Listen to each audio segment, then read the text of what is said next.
और बच्चों पढ़ाई कैसी चल रही है आप लोगों की? तो बेटा मैं यहाँ पर भौतिक विज्ञान 11th में चैप्टर 2 समतल में गति मेरा लेक्चर चल रहा है। इस पर आज लेक्चर 6 हो गया। ठीक है, 5वें लेक्चर में मैंने जो रिजल्टेंट था, दो वेक्टर यानी ए वेक्टर और वेक्टर बी, इनके बीच कोण थीटा बन रहा है। इनका परिणामी r under root of A square plus B square plus 2ab cos theta. तो पिछले लेक्चर में हमने कुछ क्वेश्चंस देखे, कुछ आंकिक प्रश्न, न्यूमेरिकल क्वेश्चंस पढ़ रहे हैं। तो कुछ क्वेश्चन बेटा और लगाते हैं। जैसे दो फोर्सेस किसी ऑब्जेक्ट पर काम कर रहे हैं, किसी वस्तु पर दो बल कार्य कर रहे हैं। उन बलों का अधिकतम मान जो है, अधिकतम मान दो बलों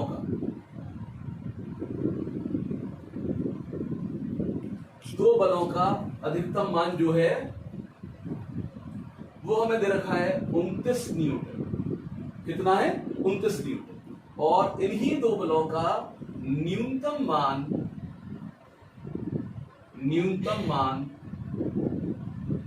इन्हीं दो बलों का कितना दे रखा है?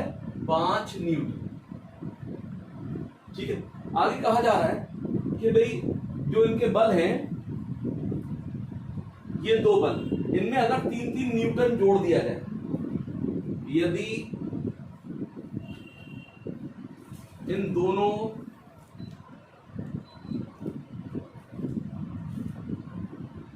बलों में 3 न्यूटन का बल जोड़ दिया जाए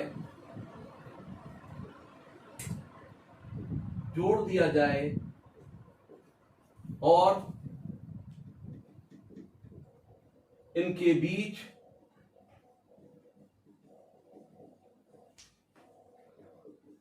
कोण 90 रखा जाए, तो हमें निकालना है। तो इन बलों का परिणामी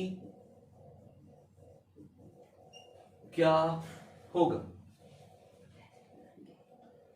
यानी दो आपके पास बल है, किसी वस्तु पर दो बल कार्य कर रहे हैं।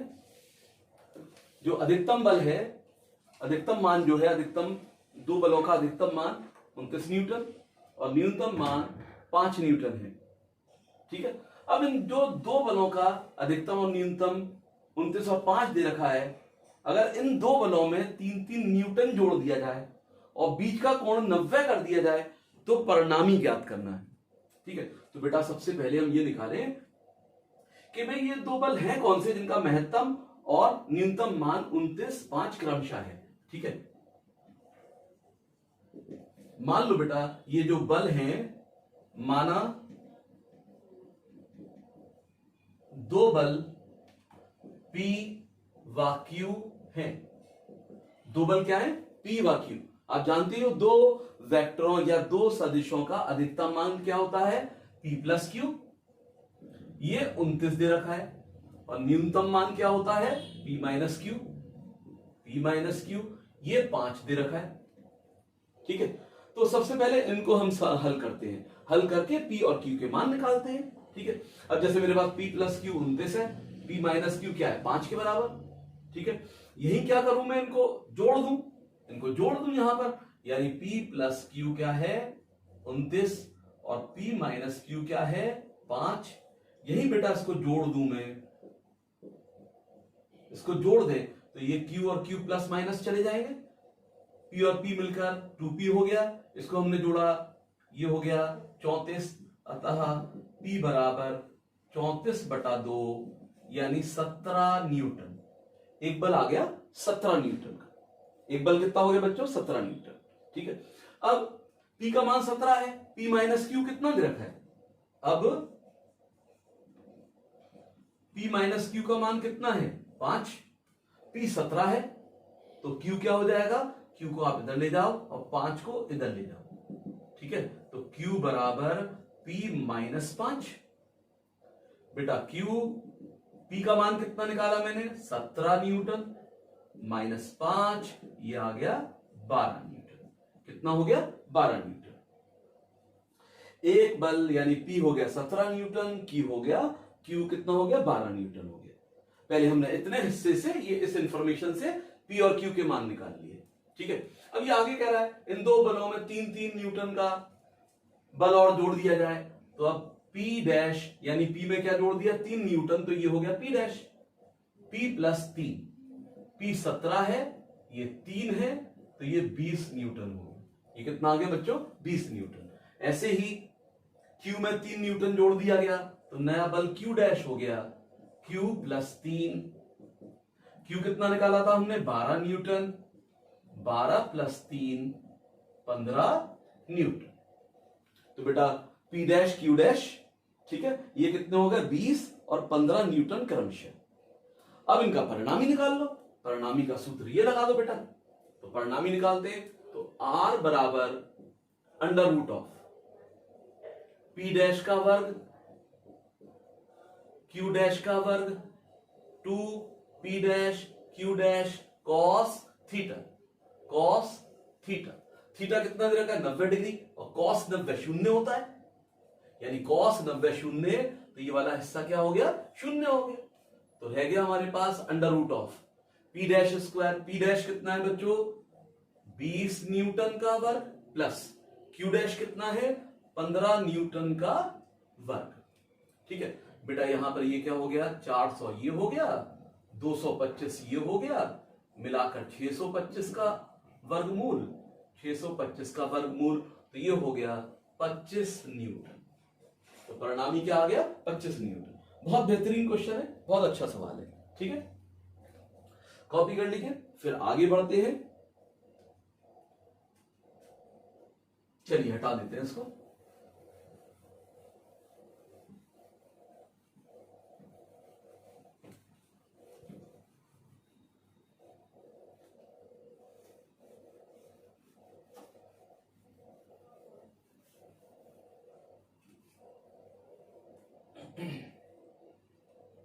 मान लो एक बस स्टॉप पर, बस स्टॉप पर, ठीक है, एक बच्चा खड़ा हुआ है, बारिश पड़ रही है। ठीक है, बारिश पड़ रही है और बारिश जो गिर रही है, बस स्टॉप पर एक लड़का खड़ा है। बस स्टॉप पर एक लड़का खड़ा है, बारिश हो रही है, तो बारिश जो होगी वो ये हो रही है, ये बारिश हो रही है, और बारिश का वेग कितना है? 35 मीटर प्रति सेकंड। कितना वेग है मान लिया? 35 मीटर प्रति सेकंड। ना अब इस बच्चे के पास अपनी एक छतरी है। ठीक है, अब ये तो यहां पर क्या चल रही है? बारिश ऊर्ध्वाधर दिशा में नीचे आ रही है। ठीक है, तो हमें पता चला कि जो हवा है, हवा जो है, देखो हमेशा ध्यान रखो, जैसे इस पर मैं डायरेक्शन बताने वाला एक चित्र बना दूं, ये उत्तर दिशा को बताता है यानी नॉर्थ, ये दक्षिण को बताता है यानी साउथ। ठीक है, ये वेस्ट यानी पश्चिम को बताता है, और ये ईस्ट यानी पूरब को बताता है, पूर्व दिशा को बताता है। ठीक है, अब देखो यहां पे ऊर्ध्वाधर दिशा में बारिश हो रही है, तो हमें बताया जा रहा है क्वेश्चन में कि यहां जो हवा चल रही है, जो वायु चल रही है, वायु पूरब से पश्चिम की ओर चल रही है, और इसका वेग क्या है? 12 मीटर प्रति सेकंड। क्या आ रहा है? 12 मीटर प्रति सेकंड के वेग से चल रही है। ठीक है, तो ये कहा जा रहा है क्वेश्चन में कि भाई ये जो लड़के के पास छतरी है, ठीक है, बस स्टॉप पे खड़ा है, वेट कर रहा है बस का, तो अपनी छतरी को किस दिशा में रखे ताकि ये भीग ना सके। ठीक है, तो मतलब आपको ये निकालना है कि भाई जब तक बारिश नीचे आ रही है, वायु नहीं चल रही है, तो छतरी बिल्कुल ऐसे रखना पड़ेगी, ऊर्ध्वाधर वर्टिकल दिशा में रखना पड़ेगी। लेकिन जब यहां पे वायु लगातार चल रही है, हवा चले पूरब से पश्चिम की ओर, और वो भी 12 मीटर पर सेकंड से, ठीक है, तो अब हमें छतरी की दिशा को बदलना पड़ेगा। जो छतरी की दिशा क्या रखी जाएगी बच्चों? तो तो यहां पर ये क्वेश्चन मैं चाहूं तो लिख भी सकता हूं, इसमें बस 2-4 बातें। वैसे यहां से क्लियर है, वायु का वेग ये है ऊर्ध्वाधर दिशा में, ये बारिश है, बारिश, वर्षा, ठीक है, वर्षा नीचे की ओर गिर रही है। ये हमारे डायरेक्शन बताने वाले, दिशा बताने वाला चित्र हो गया, ठीक है। अब बेटा हम इसको यहां सिंपली ऐसे कर लें कि भाई अब जो बारिश आ रही है, जैसे बारिश ये चली, ये गिर रही है बारिश, और इसका वेग मान लेते हैं VR, R for rain. Rain का वेग यानी बारिश का वेग 35 मीटर प्रति सेकंड है, ठीक है। अब वायु का वेग क्या है? वायु का वेग मान लेते हैं, एयर का वेग VA, या ऐसा कर लेते हैं विंड का मान लेते हैं, wind VW, W stand for wind, हवा, ठीक है। इसका वेग क्या है? 12 मीटर प्रति सेकंड, पूरब से पश्चिम की ओर। पूरब ये रहा, पश्चिम ये रहा, तो ये वेग इस तरीके से ये चल रहा है। ये वेग यानी विंड का वेग कितना है? VW, और ये क्या है? रेन का वेग, ठीक है। अब बेटा हमें वायु के सापेक्ष रेन का जो वेग है, अगर ये निकाल लें, उसकी दिशा पता चल जाए। अब ऐसे देखो, एक चीज नीचे गिर रही है और एक चीज इधर से आ रही है, ये नीचे गिर रहा है पेन, और एक बल ऐसे लग रहा है, एक फोर्स ऐसे लग रहा है, ये उधर की तरफ चला जाएगा। ऐसे ही VR हवा के कारण ये इधर हो जाएगा, यानी इसका परिणामी हो गया।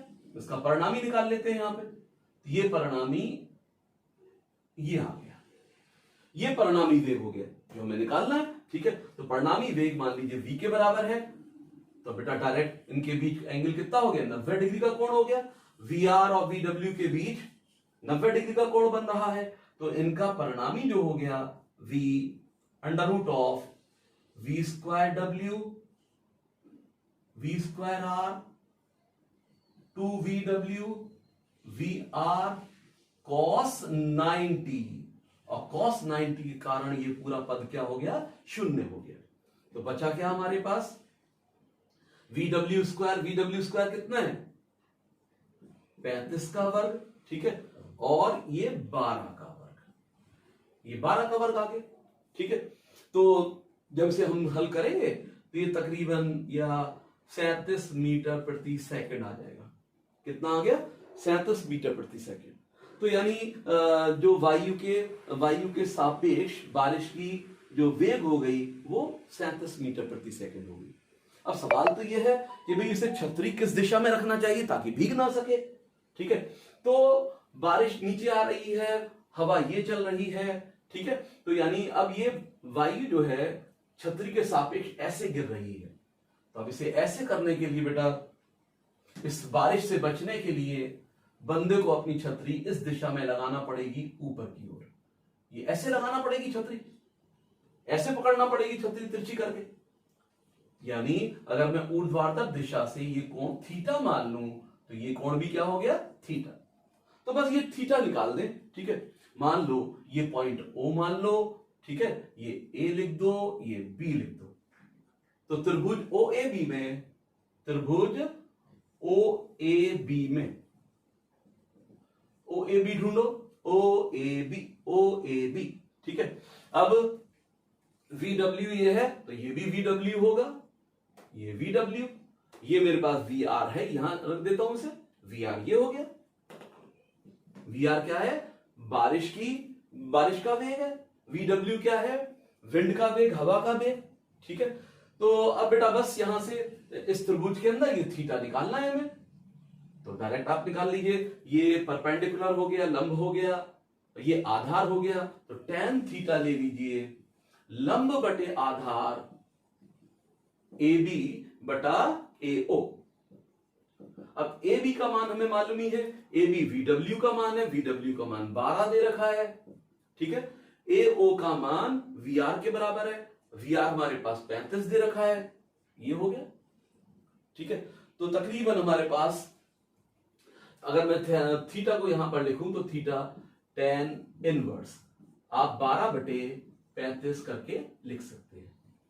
तो बहुत अच्छा क्वेश्चन है, तो ध्यान रखेंगे। ऐसे छतरी अपने को भीगने से बचाने के लिए इस लड़के को छतरी ऐसे इंक्लाइन तिरछी करके रखनी पड़ेगी, थीटा एंगल पर, ऊर्ध्वाधर से थीटा कोण पर और थीटा ये दोनों एंगल बराबर होंगे, ठीक है।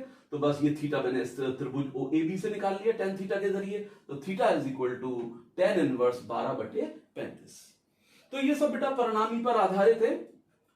एक दो क्वेश्चन और देखते हैं इसके, कॉपी कर लीजिए इसको बच्चों। फिर से हमारा जो डायरेक्शन बताने वाला चित्र है, नॉर्थ यानी उत्तर, नॉर्थ हो गया, दक्षिण साउथ हो गया, वेस्ट यानी पश्चिम हो गया, और ईस्ट यानी कि पूरब हो गया, ठीक है। अब एक मोटर बोट है, एक मोटर बोट,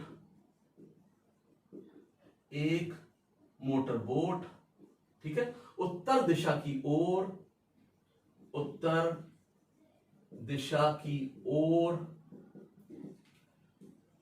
25 किलोमीटर प्रति घंटा की चाल से चल रही है, की ओर इस चाल से चल रही है। अब जो पानी की धारा का वेग है, ठीक है, पानी की धारा का वेग 10 किलोमीटर प्रति आवर है, और उसकी दिशा, पानी की धारा का वेग 10 किलोमीटर प्रति आवर है, 10 किलोमीटर प्रति घंटा है, तथा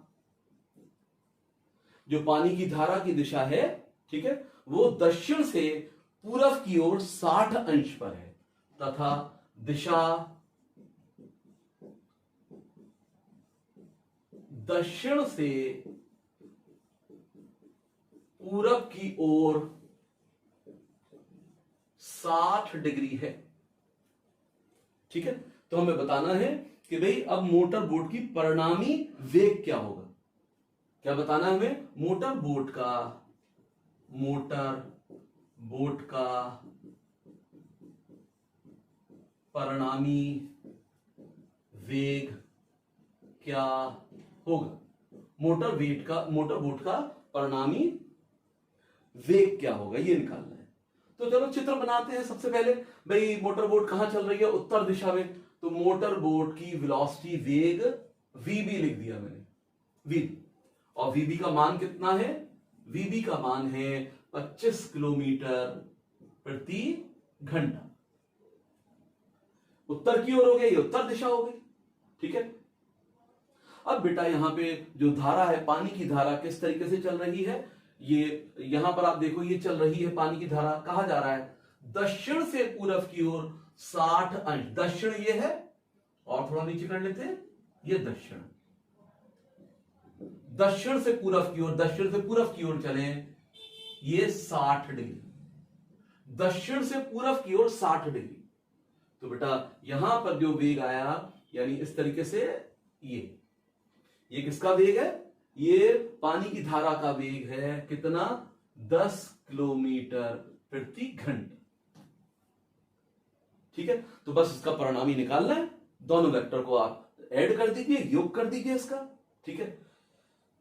क्वेश्चन नोट हो गया तो मैं इसे हटा देता हूं, या चलिए इसी पे करता हूं मैं इसको, थोड़ी जगह बनाकर। तो बेटा अब यहां पे सबसे पहले देखो, ये हमारी दिशाएं हैं, थोड़ा बड़ा बना लेते हैं, ये, ठीक है। ये किसको बता रहा है? यानी ईस्ट, पूरब बता रहा है। ये किसको बता रहा है? पश्चिम। और ये उत्तर हो गया, और ये क्या हो गया? दक्षिण, ठीक है।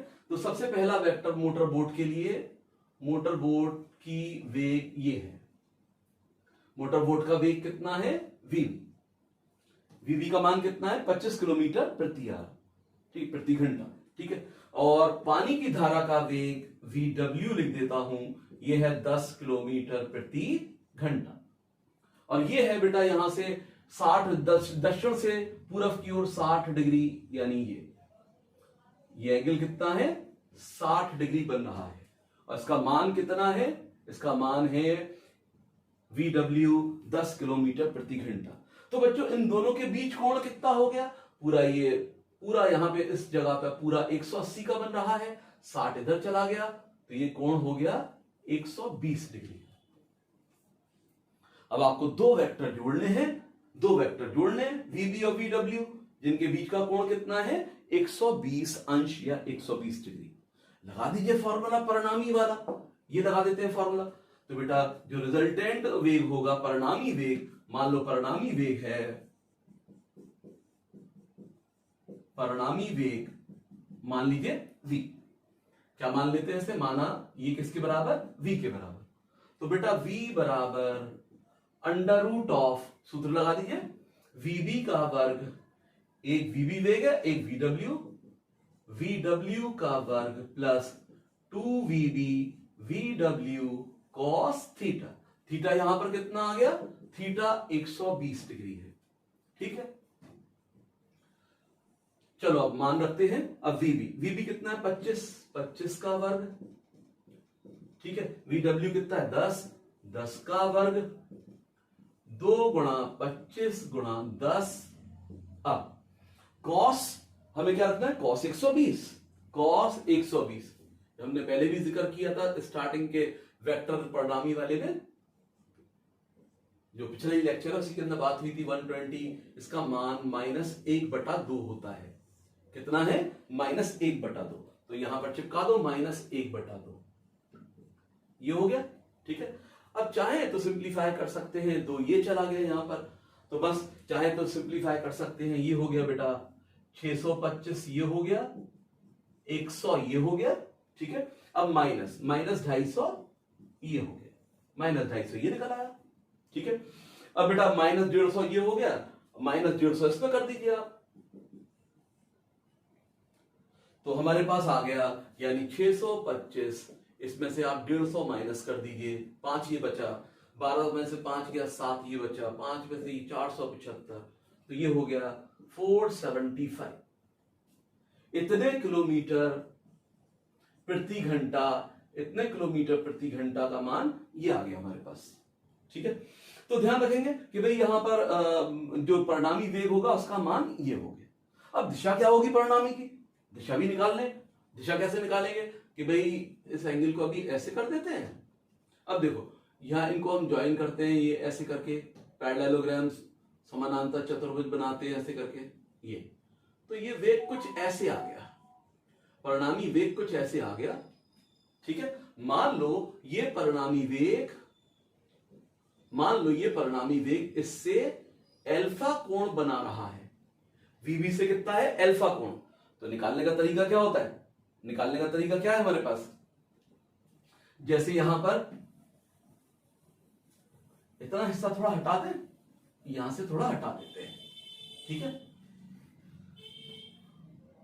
अब देखो जैसे हमें एक वेक्टर क्या है, ए वेक्टर है और दूसरा वेक्टर बी है, और इसका परिणामी ये हो गया समानांतर चतुर्भुज के हिसाब से। मान लो ये एंगल अल्फा है, परिणामी आर का ए से कितना एंगल बन रहा है अल्फा, तो tan अल्फा बराबर, अल्फा किससे एंगल है ए से, तो पहले ए लिख देते हैं, ठीक है। दूसरा वेक्टर बी है और ए और बी के बीच एंगल थीटा है, और दूसरा वेक्टर यहां चिपका देते हैं, तो बी साइन थीटा ये लिखते हैं प्लस बी कॉस थीटा ये लिख देते हैं। ऐसे यहां कर दीजिए, ये एंगल वीबी के साथ बन रहा है अल्फा, तो tan अल्फा बराबर होगा जिसके साथ एंगल बन रहा है पहले उसका मान लिखिए, पहले वीबी लिख दिया, फिर वीडब्ल्यू, ठीक है। वीडब्ल्यू का मान लिख दीजिए पहले साइन, अब पूरा एंगल कितना बन रहा है 120, वीबी और वीडब्ल्यू के बीच ये एंगल 120 बन रहा है, sine 120 plus VW B cos theta, VW cos 120, याद, ठीक है। तो बस इनके मान रख देते हैं, तो tan अल्फा मेरे पास आ गया, tan अल्फा बराबर हो गया वीडब्ल्यू का मान क्या था हमारे पास 10। अब देखो साइन 120 का मान साइन 180 माइनस 60 लिख देते हैं। साइन भाई यहां पर क्या है, हमें 120 चाहिए, तो 180 माइनस 60 कर दो, ठीक है। वीबी मुझे पता ही है 25 10। अब यहां पर क्या है कॉस, कॉस ये हमें मालूम ही था, कॉस चाहे तो डायरेक्ट वैल्यू लिख दें, या अगर नहीं लिखना चाहते हैं तो आप ऐसे लिख सकते हैं कॉस 180 माइनस 60। अब देखो हमेशा ध्यान रखो sine 180 minus theta sine theta हो जाता है। क्या हो जाएगा? साइन थीटा हो जाएगा। 10 साइन 60 डिग्री हो गया। 180 माइनस 60 तो साइन 60 डिग्री हो गया। 25 प्लस 10 कॉस। अब देखो cos 180 minus theta, cos 180 minus theta, ये माइनस कॉस थीटा हो जाता है। क्या हो जाता है? ये माइनस कॉस थीटा के बराबर हो जाएगा। तो माइनस कॉस थीटा हो गया, तो ये हम क्या लिख देंगे? माइनस, यानी ये माइनस आ गया तो ये कितना आ गया? कॉस 60, और ये क्या हो गया? माइनस हो गया। बस इनके मान रख दीजिए। मान हमें पता ही है, tan √3/2 ये हो गया। 25 माइनस 10 इंटू 1/2 ये हो गया। ठीक है।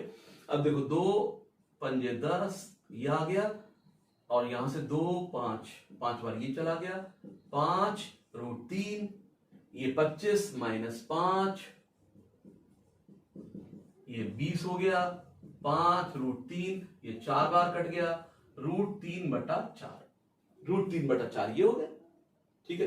√3/4, रूट की वैल्यू 1.732 डिवाइडेड बाय 4, तो 4 टॉक्स होगा। तकरीबन मैं 0.4 लिख दे रहा हूं, 0.4 के आसपास आगे भी। तो हम क्या लिख सकते हैं? tan inverse alpha is equal to tan inverse 0.4 dash. तो ये आपका उत्तर हो गया। तो इस तरीके से बेटा आपको इसके क्वेश्चंस लगाने होते हैं। तो बच्चों अगला लेक्चर जो लेंगे, अब जो अगला लेक्चर लेंगे यानी दो वेक्टरों का मल्टीप्लीकेशन।